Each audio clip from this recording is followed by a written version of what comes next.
धेमाजि जिल्ला दुलाराय बर' फरायसा आफादनि 22थि जि बोसोरसालिया जुथुमा बे जुथुमाया मैया आरो दिनै साननैनि हाबाफारि गेवलां मेल दङ आरो बेयाव गाहाय आलासि महरै आंखौ हांख्रायदों। आङो बिथांमोननिसिम साबायखर बावदों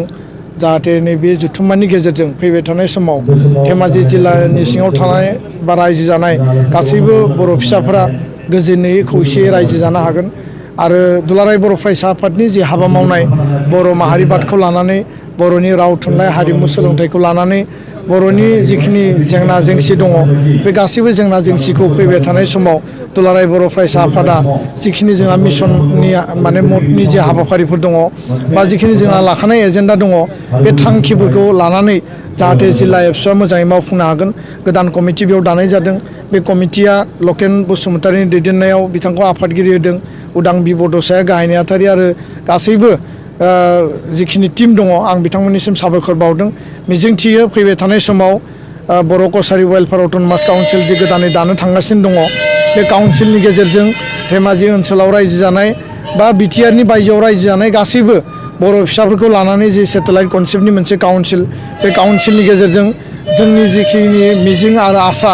जोंनि जिखिनि हप्स आरो एसपिरेसन जोंनि जेंना जेंसिखौ जोङो सुफुंनो हागोन आरो बे काउन्सिला पिउरलि बर'फोरनि जौगानायनि थाखाय हाबा मावगोन खारन बियो बर' गामिखौनो लानानै मोनसे सेटेलाइट काउन्सिल जागोन। दा बेखायनो दा बिनि मावख'आ बबेयाव जागोन बेबायदि थोंजोङै दिनैसिमबो नैबे बिलआ जिहेथु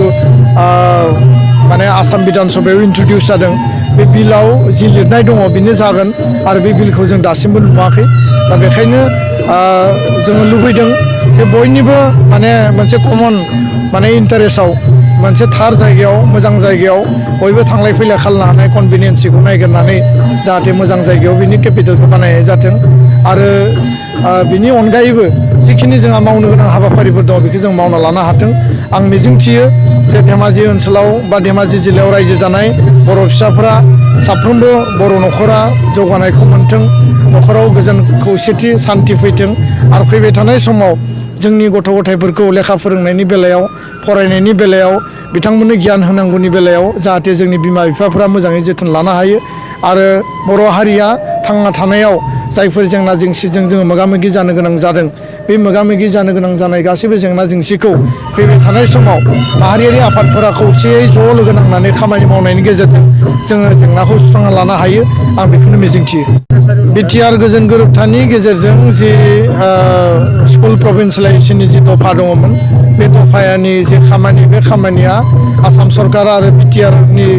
जि सरकार बे मोननैबो सरकारजों बेयो मावनाया सोलिगासिनो दङ आरो बिनि जि चेयारमेन आरसिजेन बिथाङा बे खामानिखौ मावनो थाखाय अलरेडि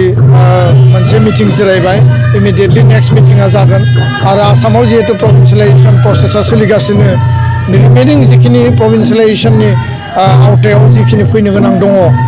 निड बेस बेसिसाव सिम्पेथेटिक आरो कनसिडारेसन ग्राउन्डआव बे स्कुलफोरखौ प्रभिन्सियेलाइज खालामनायनि बेलायाव आसाम सरकारा खामानि मावगासिनो। दुलाराय बर' फरायसा आफादा बिथांमोनखौ हेफाजाब होदों आरो जों बे बेलायाव जाहाथे खुनु स्कुला थालाङा, खुनु स्कुल बर' स्कुला बर' मिडियामनि स्कुला बन्सित जानाङा बेनि थाखाय दुलाराय बर' फरायसा आफादा जों जोथोन लागोन, खामानि मावगोन।